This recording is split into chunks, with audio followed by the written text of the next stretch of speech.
बच्चों अभी यहाँ देखो centre state relation after independence. देखो फेडरलिज्म में हम पढ़ रहे हैं नया topic centre state relation after independence. जो सेंट्रल गवर्नमेंट की और स्टेट गवर्नमेंट की क्या रिलेशन थी इंडिपेंडेंस के बाद। सेंट्रल गवर्नमेंट आपको पता है शुरू से कांग्रेस रही है, मतलब इंडिपेंडेंस के बाद जो पहली फ्री गवर्नमेंट रही हमारी फ्री इंडिया की पहली गवर्नमेंट कांग्रेस थी। सो कांग्रेस हमारी सेंट्रल गवर्नमेंट थी उस टाइम। और स्टेट गवर्नमेंट भाई अलग अलग छोटी मोटी गवर्नमेंट्स बनी, ठीक है, स्टेट वाइज ऐसे छोटी मोटी गवर्नमेंट्स बनी। तो इन दोनों के बीच में रिलेशन क्या रहा, स्टेट और सेंट्रल गवर्नमेंट। सो जब इंडिपेंडेंस के बाद पहली गवर्नमेंट थी सेंट्रल गवर्नमेंट थी कांग्रेस, ठीक है। उस भाजपा तो अभी बहुत देर से बनी, ठीक है, भाजपा बहुत देर से। कुछ पुरानी गवर्नमेंट्स थी भाई, समाजवादी, राष्ट्रवादी, ठीक है, ऐसी ऐसी पार्टी थी, बहुत पुरानी पार्टीज हैं। पर जो मेन पार्टी थी जो इंडिपेंडेंस के बाद थी वो कांग्रेस थी, जो कि सेंट्रल लेवल पे रूल कर रही थी। सो पहला मतलब क्वेश्चन है कि what was the relation between central government and state government after independence. Independence के बाद सेंट्रल और स्टेट गवर्नमेंट का रिश्ता क्या था।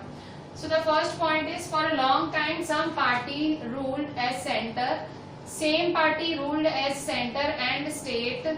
This did not allow state government to exercise their rights as autonomous federal units, ठीक है।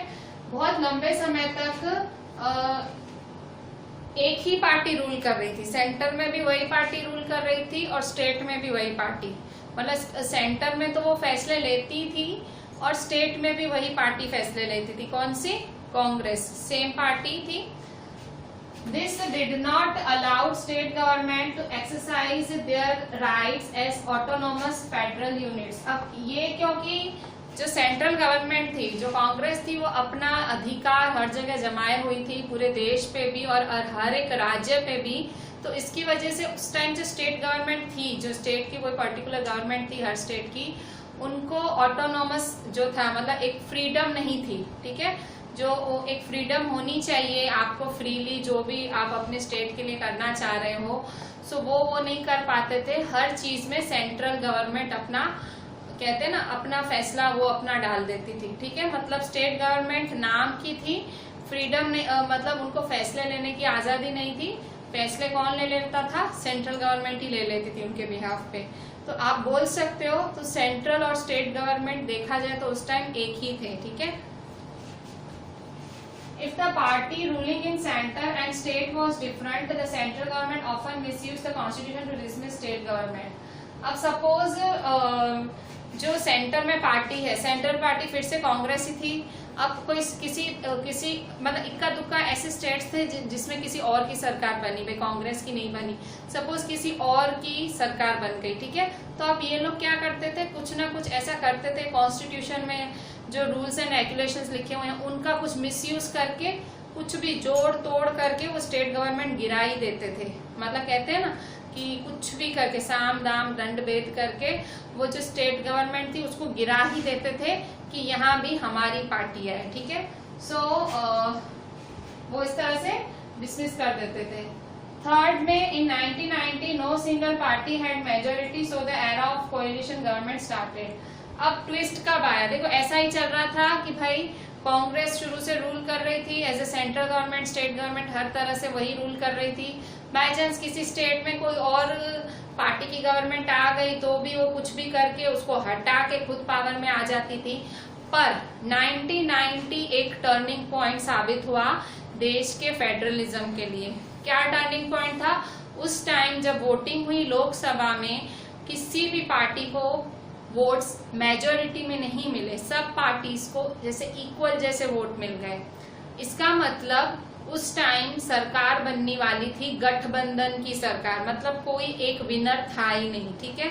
मतलब ऐसे कांग्रेस क्लीन विनर होती थी, पर इस बारी वो भी नहीं जीती, कोई पार्टी को भी मेजोरिटी वोट्स नहीं मिले। तो मजबूरन ऐसा होता है जब कोई पार्टी नहीं जीतती है, सबको इक्वल वोट्स मिले, तो 5-6 सरकारों को मिलके कोएलिशन गवर्नमेंट बनाना पड़ा। कोएलिशन गवर्नमेंट मतलब गठबंधन की सरकार।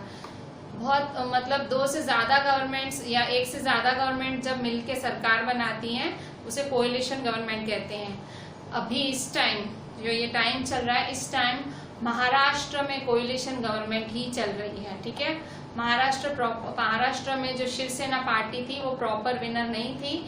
मे बी आप थोड़ी सी उसकी केस स्टडी बीच में अगर आपने न्यूज में कवर की हो, सो वहाँ पे भी अभी गठबंधन की सरकार चल रही है।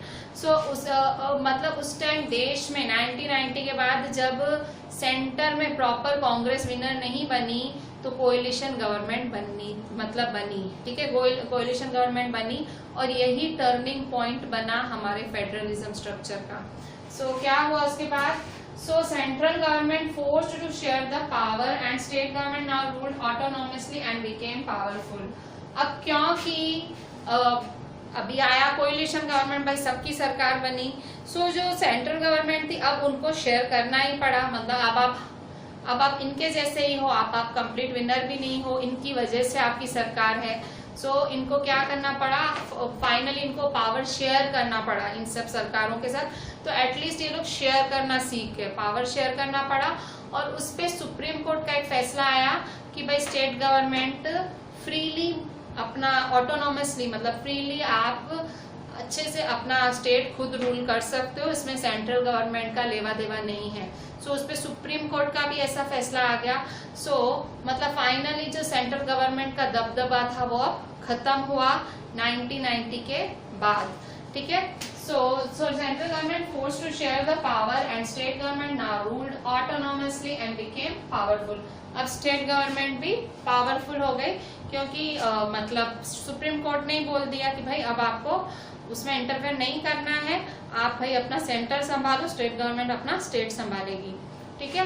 Last point, it became difficult to dismiss state government for central government now. अब ये सुप्रीम कोर्ट के फैसले के बाद स्टेट गवर्नमेंट जो सेंट्रल गवर्नमेंट है अब बिल्कुल मुश्किल हो गया कि वो स्टेट गवर्नमेंट को डिसमिस कर पाए, निकाल पाए। पहले तो वो लोग क्या करते थे, कॉन्स्टिट्यूशन का मिसयूज करते थे, कुछ भी करके उनको हकाल ही देते थे, उनको निकाल देते थे। पर अब मुश्किल हो गया स्टेट गवर्नमेंट के लिए कि भाई वो सेंट्रल गवर्नमेंट के लिए टू डिसमिस स्टेट गवर्नमेंट, ठीक है। सो इस तरह से ये रिलेशंस रहे हैं हमारे देश में सेंट्रल गवर्नमेंट और स्टेट गवर्नमेंट के बीच आज तक, ठीक है।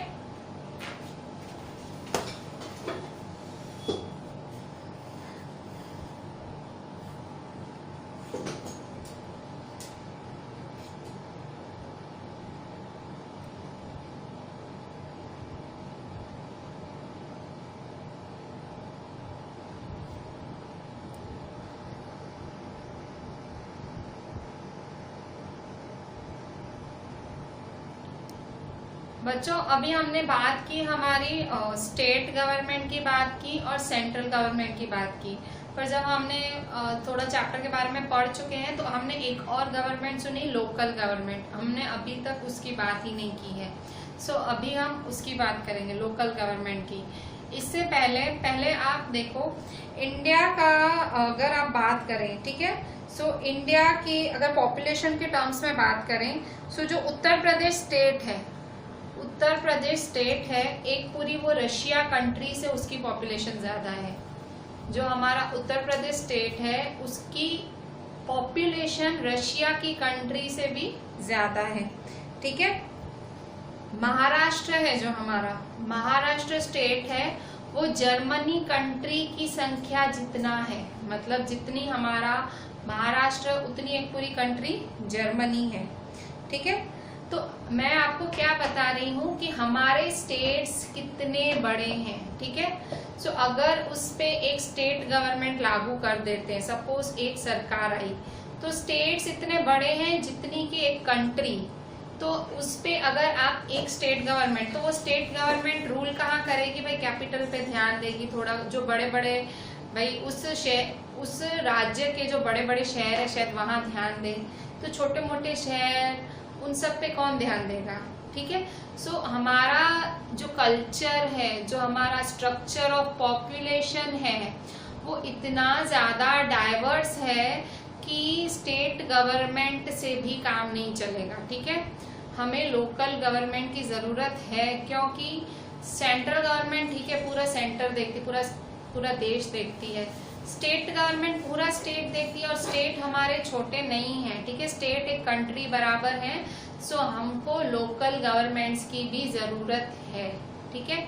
सो लोकल गवर्नमेंट को पहले कुछ पहचान नहीं थी, ना उनके पास पावर थे, पर फिर डिसेंट्रलाइजेशन हुआ। अब what do you mean by decentralisation? So see it here. देखें, डिसेंट्रलाइजेशन क्या है? When power is taken from central government and state government and is given to local government and it is termed as decentralisation. मतलब एक particular जगह से आप power ले लेते हो, सेंट्रल गवर्नमेंट भी उस पे अपना पावर नहीं जमा सकती उस पर्टिकुलर जगह पे, ना हमारी स्टेट गवर्नमेंट उस पे पावर जमा सकती है। और उन दोनों से पावर लेके जब हम पावर दे देंगे लोकल गवर्नमेंट को, तो उसे कहा जाएगा डिसेंट्रलाइजेशन, ठीक है। So in rural areas such government is known as panchayat, ठीक है। जो रूरल एरियाज है, गांव वाली एरियाज हैं, जब ऐसी सरकार बनती है डिसेंट्रलाइज सरकार, जब पावर स्टेट गवर्नमेंट और सेंट्रल गवर्नमेंट से लेके लोकल गवर्नमेंट को दे दिया जाता है और लोकल गवर्नमेंट को पावर मिलती है, तो रूरल एरियाज में ऐसी लोकल गवर्नमेंट्स को क्या कहा जाता है? पंचायत, ठीक है। गांव वगैरह में पंचायत बोला जाता है इन्हें। Its head is called sarpanch, और इनका जो मुखिया होता है, हेड होता है पंचायत का, वो होता है सरपंच, ठीक है। सो गांव में पंचायत का ही चलता है, ना स्टेट गवर्नमेंट ना सेंट्रल गवर्नमेंट, सिर्फ पंचायत ही फैसले सुनाती है, ठीक है। In urban areas such government is known as municipality, ठीक है। सो सपोज ऐसी ही गवर्नमेंट, लोकल गवर्नमेंट पावर लेती है अगर इवन शहरों में भी, सो उसे कहा जाता है म्यूनिसिपालिटी, ठीक है। मतलब म्यूनिसिपालिटी का ही लेवा देवा है। अगर भाई लोग प्रॉब्लम में है, भाई कुछ भी छोटी मोटी प्रॉब्लम हो रही है लोगों को, सो उसका लुक आफ्टर कौन करेगा? म्यूनिसिपालिटी करेगी, ठीक है। So its head is called mayor, municipality का हेड है उसे मेयर कहा जाता है, ठीक है। सो ये जरूरत वैसे एक्चुअली इसीलिए पड़ी लोकल गवर्नमेंट बनाने की, क्योंकि इंटरनल इतने सारे मुद्दे होते हैं, ठीक है, लोगों की इतनी ज्यादा तकलीफें, इतने ज्यादा मुद्दे होते हैं। सो जो लोकल लोगों को अगर हम जोड़ेंगे, अगर हम लोकल लोगों को के हाथ में सरकार देंगे, अगर हम ये पंचायतें और हम अगर ये म्यूनिसिपालिटीज बनेंगी, तो ही जो लोकल लोग अपनी तकलीफें लेके जा पाएंगे, ठीक है। मतलब बाकायदा कचहरियां वगैरह बनी हुई हैं कि आप अपनी प्रॉब्लम लेके जाओ इन लोकल गवर्नमेंट्स के पास। सो मतलब जो लोगों की प्रॉब्लम है, ठीक है, स्टेट गवर्नमेंट बैठेगी अपने हेडक्वार्टर्स पे बैठी होगी, ठीक है, कैपिटल वगैरह में बैठती है, ठीक है। तो भाई जैसे अभी गुजरात है तो उनके गांधीनगर में हेडक्वार्टर होगा, ठीक है। तो मतलब अब जो छोटे छोटे गुजरात के भी एकदम छोटे छोटे गांव हैं, एकदम अंदर ही अंदर, ठीक है, हमने नाम भी नहीं सुने हैं, हमारा खुद का एक छोटा सा टाउन है, ठीक है। सो इतना किसी ने नाम ही नहीं सुना, इतने तो अंदर अंदर गांव हैं, सो उन तक कैसे पहुंचने का? सो इसलिए लोकल गवर्नमेंट ऐसे इंडिया ने बनाने का डिसाइड किया, डिसेंट्रलाइज करने का डिसीजन लिया कि पावर को डिसेंट्रलाइज किया जाए, ताकि जो सब लोगों की प्रॉब्लम्स सॉल्व की जाए, ठीक है। और प्रॉब्लम्स वही लोग सॉल्व करेंगे जो लोकल होंगे, ठीक है। अगर लोकल इंसान को अगर हम इलेक्ट करके उससे जिताएंगे, सो प्रॉब्लम जरूर सॉल्व होगी। In 1992, decentralization was done in India in effective manner after amendments. So देखो पहले क्या था, पहले लोकल गवर्नमेंट्स का कुछ था ही नहीं, मतलब जो स्टेट गवर्नमेंट थी और जो सेंट्रल गवर्नमेंट थी, लोकल गवर्नमेंट को मतलब लोकल गवर्नमेंट होती थी, ठीक है, लोकल गवर्नमेंट होती थी, पर उसके पास कुछ पावर ही नहीं थे, उनको पूरा स्टेट गवर्नमेंट ही चलाया करती थी। और उनके कभी इलेक्शंस होते थे, कभी नहीं होते थे, और कोई पावर ही नहीं था, मतलब लोकल गवर्नमेंट नाम की होती थी। भाई जो पंचायतें थी या जो म्यूनिसिपालिटी थी नाम की थी, सारा पावर तो स्टेट गवर्नमेंट के हाथ में ही था, ठीक है। पर 1992 में क्या हुआ? 1992 में decentralisation was done in India. अब मतलब लोकल गवर्नमेंट थी बट पावरलेस थी, स्टेट गवर्नमेंट को भी पावर कब मिले, हमने पढ़ा कि भाई 1990 के बाद तो स्टेट गवर्नमेंट को पावर मिले, 1990 से पहले तो स्टेट गवर्नमेंट के पास भी पावर नहीं थी, ठीक है। सो लोकल गवर्नमेंट तो उससे निचली हो गई। अब 1992 में डिसेंट्रलाइजेशन पे सोचा गया, सुप्रीम कोर्ट ने डिसेंट्रलाइजेशन के बारे में सोचा। उसने सोचा हमारे कॉन्स्टिट्यूशन में जो नियम है क्यों ना उसमें अमेंडमेंट्स करें, क्यों ना बदलाव लाएं फॉर लोकल गवर्नमेंट्स। उन्होंने लोकल गवर्नमेंट के जो पावरलेस थी, जो सारा पावर स्टेट गवर्नमेंट कैरी करती थी, उन्होंने बोला कि भाई अब पावर लोकल गवर्नमेंट को दिया जाए। क्यों? क्योंकि बेसिक रूट लेवल पे तो लोकल गवर्नमेंट ही हाजिर है ना, स्टेट गवर्नमेंट तो पहुंच भी नहीं पा रही है लोगों के पास। 1992 में डिसेंट्रलाइजेशन अच्छे से किया गया इंडिया में, और सुप्रीम कोर्ट ने फैसला सुनाया कि भाई कुछ बदलाव किए जाएंगे हमारे कॉन्स्टिट्यूशन में, कुछ अमेंडमेंट्स, ठीक है, बदलाव मीन्स अमेंडमेंट्स, कुछ सुधार किए जाएंगे हमारे कॉन्स्टिट्यूशन में, और अब पावर्स दी जाएंगी लोकल गवर्नमेंट को, ठीक है। सो जब ऐसा डिसीजन आया डिसेंट्रलाइजेशन का, तो with this the third level of government got increased powers. तो अब जो थर्ड लेवल ऑफ गवर्नमेंट थी हमारी, जो लोकल गवर्नमेंट थी, अब उसके पावर्स बढ़े। अच्छा, अब बात आती है कि सुप्रीम कोर्ट ने ऐसे कौन से हमारे कॉन्स्टिट्यूशन में अमेंडमेंट्स किए, what were those changes that gave more power to the local government. तो अब हम पढ़ेंगे वो अमेंडमेंट्स जो कि 1992 में सुप्रीम कोर्ट ने किए for the in favour of local governments.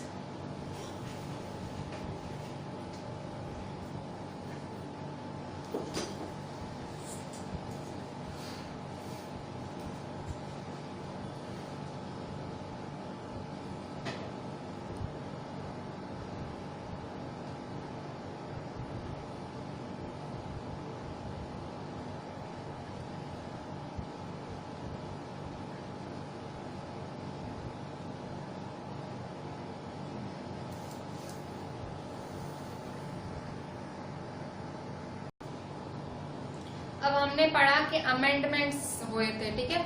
अच्छा, हमने अभी जस्ट पढ़ा कि भाई मेयर जो है, mayor is the head of municipality, municipality नहीं, म्यूनिसिपल कॉर्पोरेशन, म्यूनिसिपल कॉर्पोरेशन कर दो, ठीक है। म्यूनिसिपैलिटी अभी अभी मैंने लिखा है ना, mayor is the head of municipality, municipality नहीं, म्यूनिसिपल कॉर्पोरेशन कर दो, म्यूनिसिपल कॉर्पोरेशन, ठीक है। अच्छा, हमने क्या बात की अभी अभी कि 1992 में कुछ अमेंडमेंट्स हुए जिसकी वजह से लोकल गवर्नमेंट पावर में आई। भाई लोकल गवर्नमेंट को भी पावर मिले, पर स्टेट गवर्नमेंट बहुत दबा के रखती थी। सो क्या पावर मिले, ठीक है, मतलब क्या अमेंडमेंट्स, क्या बदलाव आए। So amendments in 1992 for the decentralisation, क्या बदलाव आए 1992 में जिससे लोकल गवर्नमेंट के पास इतनी पावर बढ़ गई। So first, regular elections were conducted for local governments. जो लोकल गवर्नमेंट्स थी उनके लिए रेगुलर इलेक्शंस किए जाने लगे, ठीक है। जो लोकल गवर्नमेंट्स थी उनके लिए रेगुलर इलेक्शंस किए जाने लगे। इन इलेक्शंस में कुछ सीट्स रिजर्व की जाती थी SC, ST और OBC के लिए, ठीक है। इन इलेक्शंस में पहले क्या होता था, पहले रेगुलर इलेक्शंस नहीं होते थे, पर लॉ में ऐसा बदलाव किया गया, अमेंडमेंट किया गया कि नहीं, अब लोकल गवर्नमेंट्स में भी रेगुलर जो पीरियड होता है, टाइम पीरियड होता है, उसमें उनमें भी इलेक्शन होंगे, ठीक है।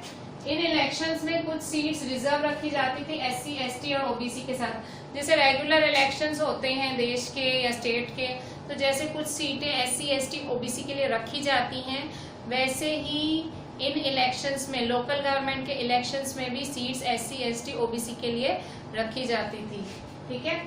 1/3 seats were reserved for woman, ठीक है। औरतों के लिए भी 1/3 सीट्स रखी जाती थी, ठीक है। सो 1/3 सीट्स थी वो वुमन, औरतों के लिए रखी जाती थी। State election commission and independent institution conduct these elections. अच्छा, अब ये इलेक्शंस कौन कराता था। सो इलेक्शंस एक इंडिपेंडेंट इंस्टीट्यूशन कराती थी, जिसका सरकार से, सेंट्रल गवर्नमेंट से, स्टेट गवर्नमेंट से कोई लेना देना नहीं था, किसी भी गवर्नमेंट से लेना देना नहीं था, एक इंडिपेंडेंट बॉडी थी, ठीक है। कौन? State election commission. सो स्टेट इलेक्शन कमीशन इन लोकल गवर्नमेंट्स के जो ये लोकल गवर्नमेंट के इलेक्शन कराती थी, और वो एक इंडिपेंडेंट इंस्टीट्यूशन थी, ठीक है, किसी से भी उसका कोई लेवा देवा नहीं था, वो एक इंडिपेंडेंट इंस्टीट्यूशन थी जिसका काम था इन लोकल गवर्नमेंट का इलेक्शन कराना। सो नाम था state election commission. State government has to share its power and revenue with local government.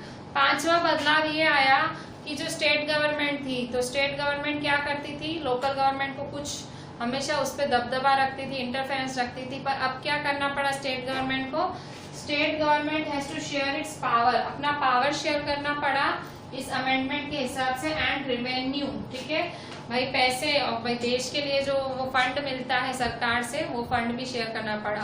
So state government has to share its power and revenue with local government, power भी share करना पड़ा and revenue भी share करना पड़ा as per this amendments. तो ये amendments थे जो लोकल गवर्नमेंट के हित में हुए थे, उनके भले में हुए थे। 1992 में हमारे कॉन्स्टिट्यूशन में अमेंडमेंट किए गए थे। पांचों अमेंडमेंट बहुत जरूरी थे कि भाई इलेक्शंस रेगुलर हो, सीट्स रखी जाए सबके लिए, और एक इंडिपेंडेंट बॉडी इलेक्शंस कराए, और भाई इनके साथ पैसा बांटा जाए, ठीक है, इनसे ये भाई बैगर्स की तरह मांगे नहीं जाके स्टेट गवर्नमेंट, बाकायदा उनको शेयरिंग मिले, रेवेन्यू में शेयरिंग मिले, पावर में शेयरिंग मिले। ये सब कब मिला, 1992 के इन बदलावों के पास। पहले लोकल गवर्नमेंट की हालत अच्छी नहीं थी, ठीक है। So these were the amendments, ठीक है। अब हम आगे बात करते हैं पंचायत की, पंचायत क्या होती थी।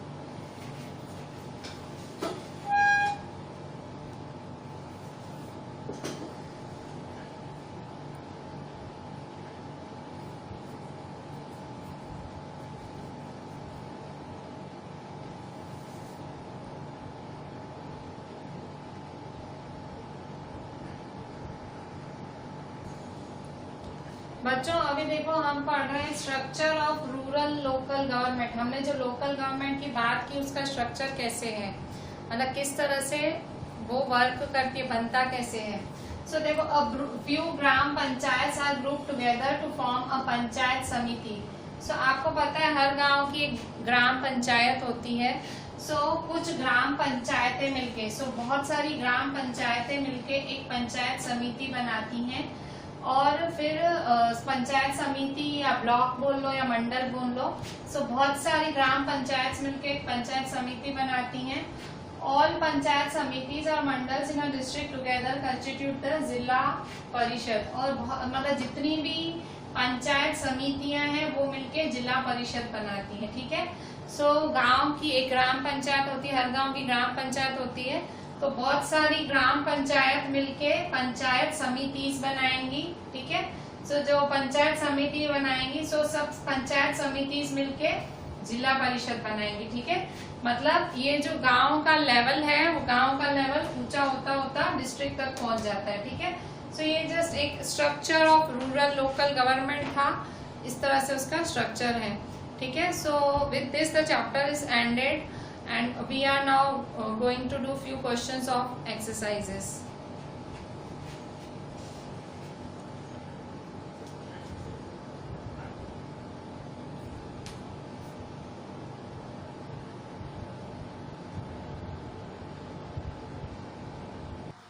अभी एनसीईआरटी एक्सरसाइजेस देखते हैं। 27 में क्वेश्चन 1 आपको मैप पे आउटलाइन मैप ऑफ इंडिया पे आपको मणिपुर, सिक्किम, छत्तीसगढ़, गोवा दिखाना है।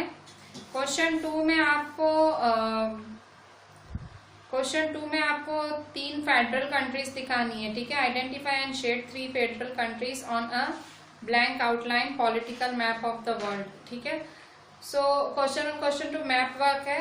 क्वेश्चन 3 है आपका point out one feature in the practice of federalism in India that is similar to and one feature that is different from that of Belgium. Question 3 क्या बोल रहा है, ये क्वेश्चन 3 है आपकी एनसीईआरटी का।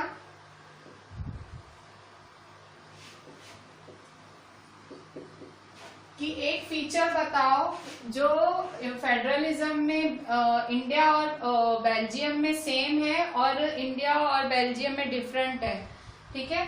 सेम फीचर क्या है, दोनों इंडिया और बेल्जियम दोनों होल्डिंग टुगेदर फेडरेशंस हैं, ठीक है। होल्डिंग टुगेदर फेडरेशंस हैं। होल्डिंग टुगेदर फेडरेशन का मतलब आपको पता है कि सेंट्रल गवर्नमेंट ज्यादा पावरफुल होती है, ठीक है। अच्छा, और डिफरेंट फीचर क्या है दोनों कंट्रीज के बीच में, इंडिया और बेल्जियम के बीच में? दोनों में 3 टाइप ऑफ गवर्नमेंट ही है, इंडिया में भी और बेल्जियम में भी। पर जो तीसरी टाइप ऑफ गवर्नमेंट है वो जो थर्ड टाइप ऑफ गवर्नमेंट है बेल्जियम में, उसे कम्युनिटी गवर्नमेंट कहते हैं। ठीक है, third type of government in Belgium is the community government, जबकि इंडिया में उसे लोकल गवर्नमेंट कहते हैं। ठीक है, सो ये तीसरा ये डिफरेंस है। बेल्जियम में third type of government community government है, जो कल्चर लैंग्वेज इन सब के लिए फैसले करती है, और हमारी इंडिया में third type of government local government है। सो ये एक सिमिलर और एक डिफरेंट फीचर है इंडिया एंड बेल्जियम के बीच।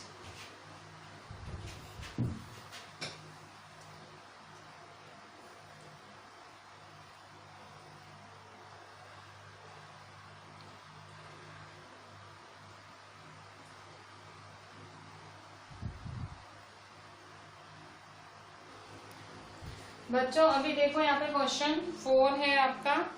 What is the main difference between a federal form of government and a unitary one? Explain with an example. So, federal form of government और unitary form of government में क्या difference है?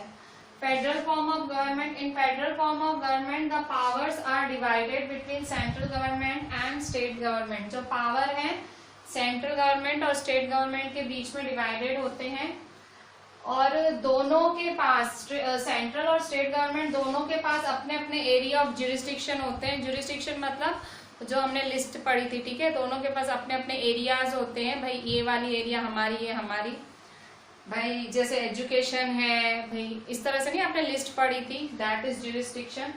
Example India, क्योंकि India follow करती है।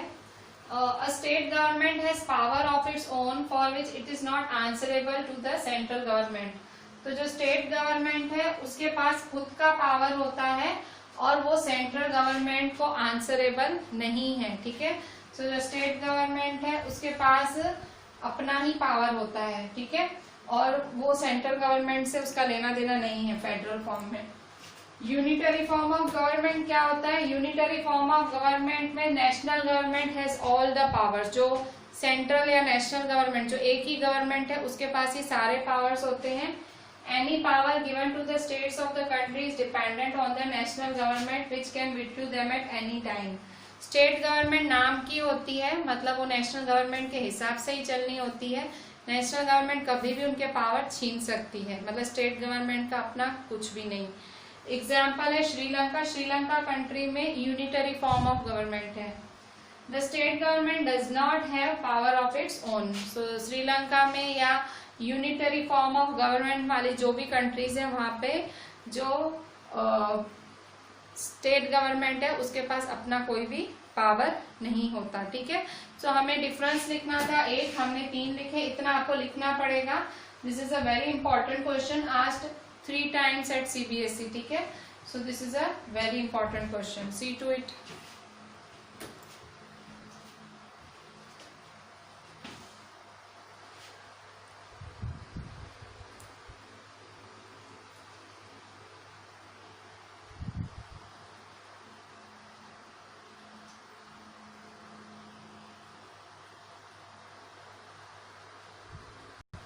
बच्चों next question है question 5।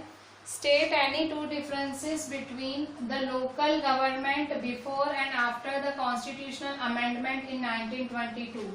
मतलब लोकल गवर्नमेंट 1992 के पहले कैसी थी और लोकल गवर्नमेंट 1992 के बाद, मतलब 1992 में जब कॉन्स्टिट्यूशनल अमेंडमेंट हुआ था, जब बदलाव आए थे हमारे कॉन्स्टिट्यूशन में लोकल गवर्नमेंट्स के लिए, तो उसके बाद कैसी थी। ठीक है, सो आंसर है लोकल गवर्नमेंट बिफोर 1992 और लोकल गवर्नमेंट आफ्टर 1992। पहला difference, local governments were directly under the control of the state government. 1992 से पहले जो लोकल गवर्नमेंट्स थी वो सीधा सीधा किसके कंट्रोल में थी? स्टेट गवर्नमेंट के कंट्रोल में थी। ठीक है, और लोकल गवर्नमेंट आफ्टर 1992 के बाद local governments have got some powers of their own. 1992 के बाद इनको कुछ पावर्स मिले खुद से। ठीक है, खुद के लिए पावर्स मिले। Elections were controlled by the state governments. 1992 से पहले लोकल गवर्नमेंट में जो स्टेट्स जो इलेक्शंस होते थे वो स्टेट गवर्नमेंट्स करवाती थी, कभी करवाती थी कभी नहीं करवाती थी। और यहाँ आफ्टर 1992 के बाद and independent state election commission SEC is responsible to conduct the elections. 1992 के बाद यहाँ एक इंडिपेंडेंट स्टेट इलेक्शन कमीशन बनी जो कि इलेक्शन करवाती थी लोकल गवर्नमेंट्स में, और वो रेगुलर इलेक्शंस करवाती थी बिना किसी भेदभाव के, और इंडिपेंडेंट थी वो स्टेट के या सेंटर के, एकदम अलग वो एक बॉडी थी जो इनसे इलेक्शन कराती थी, स्टेट इलेक्शन कमीशन। ठीक है, क्वेश्चन 6 है आपका fill in the blanks. Since fill in the blanks है since the US is a blank type of federation. US कौन सा फेडरेशन है? So US is a coming together type of federation. All the constituent states have equal powers and states are blank vis-a-vis the federal government. So are stronger. ठीक है, मतलब सबके पास, सारे states के पास equal power होती है और वो स्ट्रॉन्गर है, स्टेट्स वहां पे ज्यादा स्ट्रॉन्गर है compare to federal government. But India is a holding together, India is a holding together type of federation and some states have more than powers. In India the blank government has more powers, central government. So 4 blanks हैं question 6 में, 4 blanks। पहले blank में coming together, दूसरी blank में stronger, तीसरी blank में holding together और चौथी blank में है central। ठीक है, इसके बाद क्वेश्चन 7 है, एक आर्ग्यूमेंट है और एग्जाम्पल देना। Question 7 is of no use, you can cancel it. ठीक है, क्वेश्चन 7 को कैंसिल कर दें। इसके बाद क्वेश्चन 8 है। क्वेश्चन 8 एक MCQ है। Question 8 is a MCQ। The distinguishing feature of a federal government is. Federal government का एक सबसे अच्छा फीचर कौन सा है? ए, national government gives some powers to the provisional government. B, power is distributed among the legislature, executive and judiciary. C, elected officials exercise supreme power in the government. D, government power is divided between different levels of government. So federal government का सबसे अच्छा feature कौन सा है इन चारों में से? So question 8 का सही ऑप्शन है डी। क्वेश्चन 8 का सही ऑप्शन है डी, MCQ है। सो क्वेश्चन 8 का ऑप्शन है डी। ठीक है, the correct option is D कि government power is divided between different level of government. ठीक है, government power is divided between different levels of government. Question 9 है, state any 2 differences between, sorry ये हमने MCQ किया। इसके बाद क्वेश्चन 9 क्या है? क्वेश्चन 9 में आपको लिस्ट दी गई है, a few subjects in various list of the Indian constitution are given here. Group them under the union state, concurrent union list, state list, concurrent list. So तीनों में आपको डिवाइड करने हैं। ठीक है, सो अभी हम डिवाइड करते हैं ऐसे।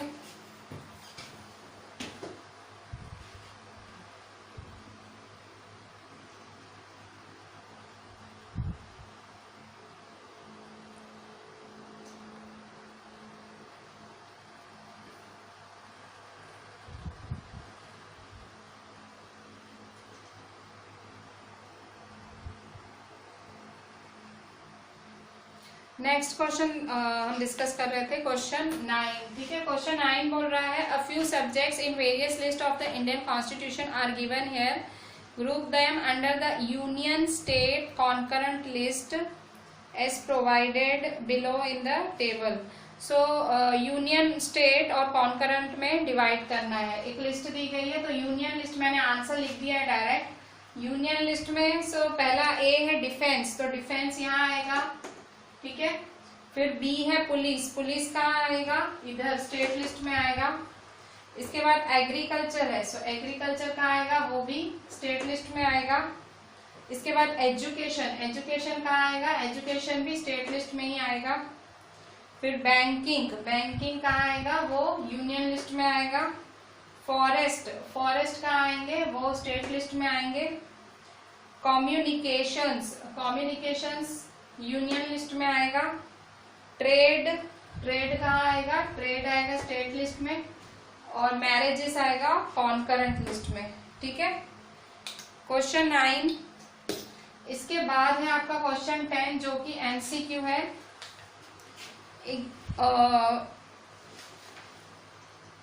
ठीक है, क्वेश्चन 9 किया। Question 10, examine the following pairs that give the level of government in India and the powers of the government at that level to make laws on the subject mentioned against each. Which of the following pairs is not correctly matched? देखो यहाँ पे question 10 में ए के सामने state list लिखा हुआ है, भाई स्टेट गवर्नमेंट स्टेट लिस्ट बनाती है। फिर बी के सामने सेंट्रल गवर्नमेंट यूनियन लिस्ट बनाती है। फिर सी के सामने लिखा हुआ है central and state government concurrent list बनाती है। और डी लिखा है लोकल गवर्नमेंट रेसिडुअल पावर्स की लिस्ट बनाती है। कुछ और समझ आए ना आए, इतना समझ आ रहा है कि डी लोकल गवर्नमेंट सही नहीं है। क्यों? क्योंकि लोकल गवर्नमेंट कोई लिस्ट बनाती ही नहीं है, ठीक है। स्टेट गवर्नमेंट और जो सेंट्रल गवर्नमेंट है वही लिस्ट बनाती है, ठीक है। सब मेरे को देख के ही पता लग गया भाई जो लोकल गवर्नमेंट है वो तो कोई लिस्ट बनाती ही नहीं है। डी वाला ऑप्शन करेक्ट नहीं है। डी भाई ये सही लिस्ट नहीं है। लोकल गवर्नमेंट्स रेसिडुअरी पावर्स, ठीक है।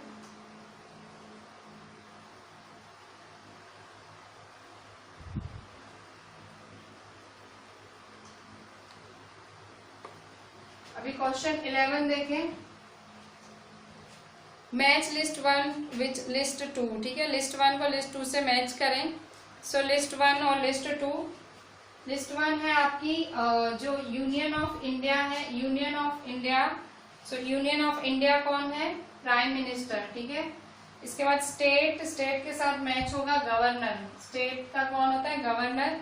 म्यूनिसिपल कॉर्पोरेशन का कौन होता है, मेयर, ठीक है। ये मैंने करेक्शन भी कराया था आपको, मैंने लिखवाया था उसमें। मेयर किसका होता है, हेड म्यूनिसिपल कॉर्पोरेशन का। और ग्राम पंचायत का हेड कौन होता है, सरपंच, ठीक है। पूरी इंडिया का हेड प्राइम मिनिस्टर, स्टेट का हेड गवर्नर, और म्यूनिसिपल कॉर्पोरेशन का हेड मेयर, और ग्राम पंचायत का सरपंच, ठीक है। करेक्ट ऑप्शन कौन सा है, करेक्ट ऑप्शन है इसमें आपको करेक्ट ऑप्शन चूज करना था। सी इज द करेक्ट ऑप्शन, सी। ये एमसीक्यू है, इसमें सी वाला करेक्ट ऑप्शन है। 1 के साथ ए मैच हुआ है, 2 के साथ डी, 1 के साथ ए, 2 के साथ सी, 3 के साथ डी और 4 के साथ बी। ये मैच द करेक्ट ऑप्शन है, ये एमसीक्यू है, ठीक है।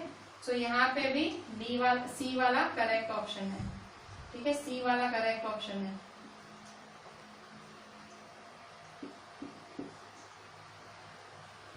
Question 12, consider the following 2 statements, ठीक है। इनमें से 2 स्टेटमेंट्स कंसीडर करो और बताओ कि consider the following 2 statements, which of the statements given above are correct, ठीक है। इनमें से कौन से करेक्ट है स्टेटमेंट्स। क्वेश्चन 12,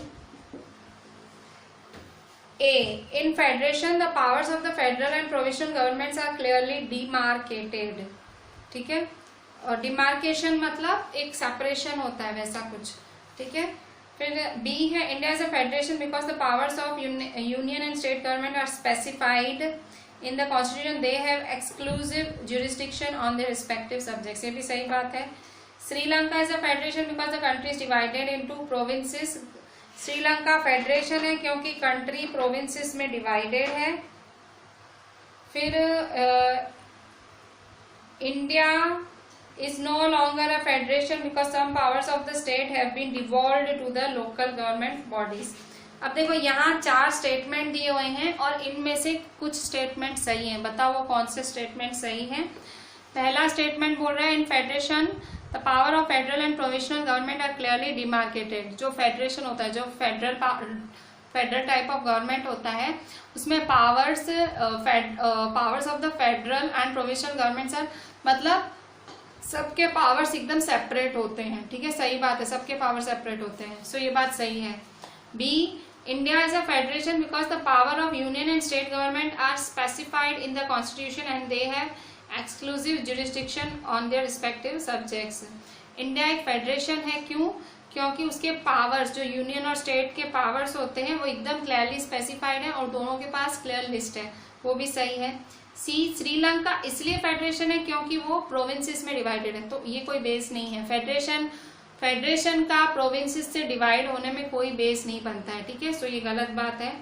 डी बोल रहा है इंडिया एक फेडरेशन नहीं है, नो लॉन्गर अ फेडरेशन। सो ये गलत बात है, इंडिया अभी भी फेडरेशन है। सो सी और डी दोनों गलत बातें हैं, ए और बी सही बात है। सो हमारा सी वाला करेक्ट ऑप्शन है। एमसीक्यू में क्वेश्चन 12 का सी, क्वेश्चन 12 का सी इज द करेक्ट ऑप्शन। ठीक है, एमसीक्यू है। सो ए एंड बी वाले स्टेटमेंट सही हैं और बाकी वाले स्टेटमेंट सही नहीं है। ठीक है,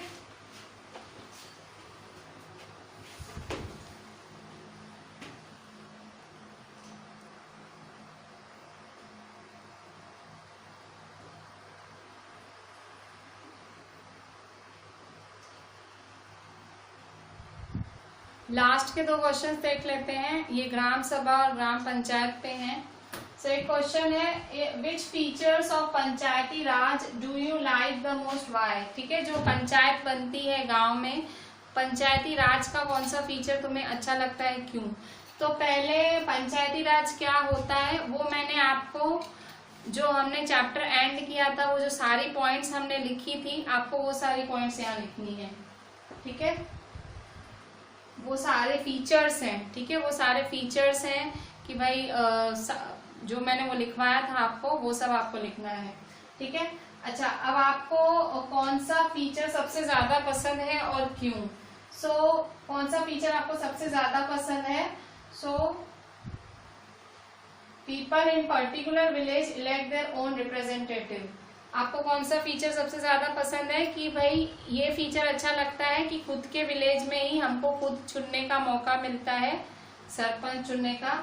they can solve the problem of people easily and effectively, क्योंकि हर कोई एक दूसरे को लोकली जानता है, तो सब हर कोई हर किसी की प्रॉब्लम अच्छे से सॉल्व कर सकता है। ठीक है, तो पहले आप वो लास्ट वाला लिख दोगे जो मैंने लिखाया था आपको, भाई ग्राम सभा, जिला परिषद, वो सारा वो जो मैंने आपको लिखवाया था वो सारा यहाँ लिखोगे। इसके बाद ये आपके व्यूज है। ठीक है, आपको क्यों अच्छा लगता है वो, people in a particular village elect their own representative, they can solve the problems of people easily and effectively. ठीक है, सो इस तरह से। फिर क्वेश्चन है नेक्स्ट, व्हाट इज ग्राम सभा, describe any 4 functions of gram सभा। ग्राम सभा क्या है और उसके 4 फंक्शंस लिखो। सो ग्राम सभा includes all the adult citizen voters of the village. गांव के जो बड़े बूढ़े होते हैं उनको ग्राम सभा में रखा जाता है। ठीक है, उनका काम क्या होता है? सो उनका काम बेसिकली पंचायत को सपोर्ट करना होता है, उन बड़े बूढ़ों का काम। सो फंक्शंस ऑफ ग्राम सभा, पहला है elects members of gram panchayat. मैंने बोला ना आपको, सो ग्राम पंचायत के मेंबर्स यही इलेक्ट करते हैं। Supervises work of gram panchayat, ग्राम पंचायत काम कैसा कर रही है वो देखते हैं ये बड़े बूढ़े। Third, approves annual budget of the panchayat, और पंचायत का बजट भी यही लोग अप्रूव करते हैं। Fourth, reviews performance of gram panchayat, ग्राम पंचायत काम कैसा कर रही है उसको रिव्यू भी यही देते हैं। सो आप देखो तो थोड़ा ग्राम सभा का लेवल ग्राम पंचायत से ऊंचा है। ग्राम सभा के लोग ही ग्राम पंचायत बनाते हैं, और ग्राम सभा के लोग कौन होते हैं? गांव के ही बड़े बूढ़े। देखो यहाँ पे ग्राम सभा includes all the adult citizen voters of the village. ठीक है, नॉर्मल बड़े बूढ़े होते हैं, उनको ग्राम सभा में रखा जाता है और वो ग्राम पंचायत का सब रिव्यू करते हैं, उनको बनाते भी वही हैं, उनको सपोर्ट करते हैं, उनका बजट तय करते हैं। ठीक है, सब यही करते हैं। So with this we are ending this chapter of Earth. Write each and everything properly. Try to read the whole chapter, ठीक है, cover all the things if possible, और जो नोट्स दी हैं उनको अच्छे से करने का ट्राई करना, and please send it to me on WhatsApp, जो भी मैंने आज कराया एवरीथिंग। एंड ऑब्जेक्टिव्स हैं जो कि टेक्स्ट बुक के ऑब्जेक्टिव्स हैं, so no need to write in the notebook, आप डायरेक्ट टेक्स्ट बुक में लिख के मुझे वही व्हाट्सएप कर देना। ऑब्वियसली ऑब्जेक्टिव्स के क्वेश्चन लिखो, आंसर लिखो, that is very time consuming thing, ठीक है। सो जो छोटे छोटे एमसीक्यू वगैरह हैं और ब्लैंक्स हैं, जस्ट आप टेक्स्ट बुक में ही you write them in the textbook only and send it to me on WhatsApp. चलें, थैंक यू।